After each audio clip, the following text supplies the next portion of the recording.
something not widely spoken about, the sexual exploitation of boys. Yet, West Yorkshire Police says 9% of the victims it sees are male.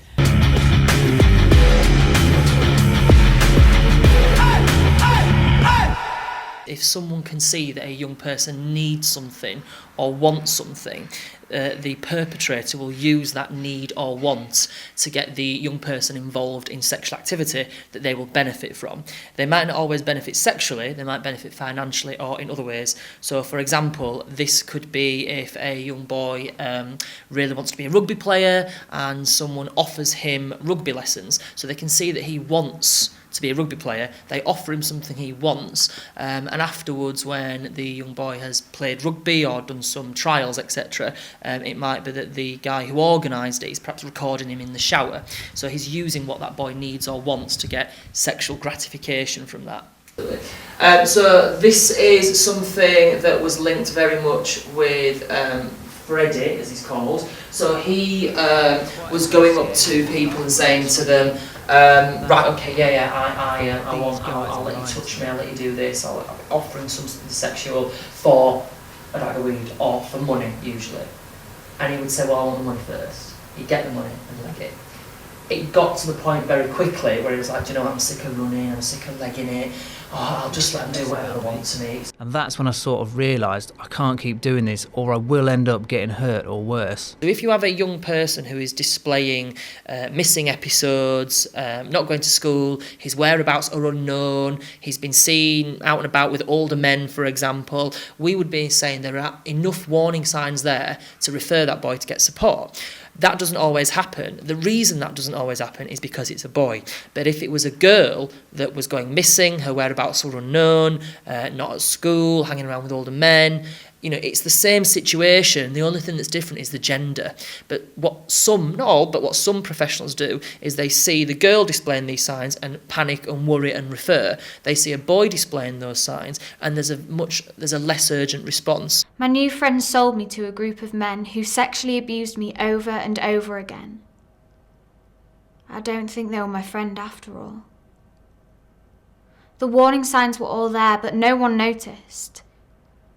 Because it happened to me, and I'm a boy, and boys don't get groomed and sexually exploited, do they? Historically speaking, services were set up for girls, so someone could walk into a building for some support and it might be, for example, bright pink walls, all of the posters on the walls would have girls, these slogans underneath would say, is she not at school when she should be, the resources, the videos, the DVDs, the activities that they would use with the young people would all be about girls. So really what we're doing is we're giving boys the message that this doesn't happen to you and this shouldn't happen to you. So when a boy is actually in the position where he realises, actually, this horrible things happen to me, it's very difficult for him to engage with services because services are not accessible to boys, they're not always inclusive of boys.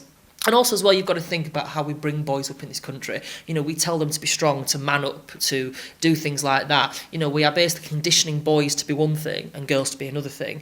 And I guess in some sense you could say that girls are encouraged to disclose and engage with services a lot more than boys. I told my mum I'd met a new friend. They were 10 years older than me, but she was okay with it. I was okay with it too. It was cool. The age gap didn't bother me. My new friend bought me trainers and a new mobile phone. My school noticed, but didn't think it was odd. My new friend was just really generous. If you have a boy or a young man who goes to school all the time, he does well in his exams, he gets A stars in everything, he gets on well with his family, he never goes missing, you know, he's not seen traditionally as a vulnerable young boy. But actually, if he's got the belief that age does not matter, then he could be at risk. If he thinks, well, do you know what, if I want friends that are 10 or 15 years older than me, or if I want a boyfriend or a girlfriend that is 10 or 15 years older than me, that's not a problem. Then you've got to ask yourself, is he going to act on that belief? So if he has that belief and he's going to go out looking for an older friend, boyfriend or girlfriend, he's very much at risk. I liked being treated like an adult, getting drunk and partying. Though I did start bunking off school because of hangovers. My new friend told me that adults did sexual things for friends. I thought it was weird, but I went along with it. Child sexual exploitation is not just about gangs and groups.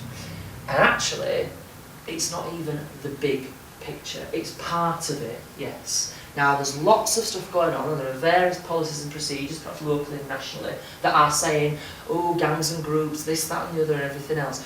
The vast majority of perpetrators who commit child sexual offences are white British males.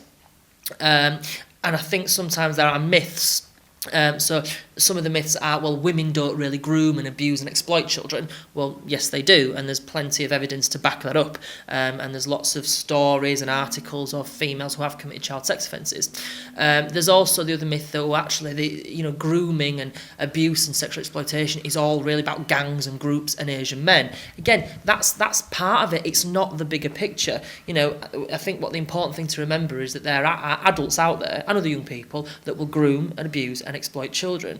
And I guess from our point of view at the Blast Project, the colour of their skin, whether it's happening inside or on the street, or whether it's a gang or a group, it's not something that we focus on too much. What we focus on is building a good relationship with the young person and making sure they're okay. If a mum or dad has a son and a daughter, we'd say don't make assumptions. Don't think because your son is a young, tough lad, he can look after himself and he'll be all right. And don't think, because you've got the daughter, you worry about her. And it's about being equal. So I guess if a son, for instance, is upstairs in his bedroom on his laptop, parents may think he's safe, he's okay on his laptop, but who's he speaking to? What's he doing? What's he organising? What's he arranging? Does he think that if I get a boyfriend or a girlfriend or a friend and they're 10 or 20 years older than me, that's fine? Because if he thinks that and he's acting on it and he's left alone on the World Wide Web, it's open to lots of potential dangers. So what we would also do is encourage parents themselves to speak to their sons and daughters and say, this is what grooming is, this is what exploitation is, this is how to stay safe, and also to sort of monitor if possible and look about what are they doing online, how safe are they online, let their children teach them about all the technology stuff. If that's not the case, it's about parents going back to their school and parents saying to schools and the Board of Governors, what is this school doing to deal with and address child sexual abuse and exploitation? And if we are doing stuff, great, but is it enough? Is it working? This is what more you can do. So we'd sort of really encourage parents to be doing that sort of thing. Grooming and sexual exploitation happens to both girls and boys. Know the warning signs. Let's talk about it.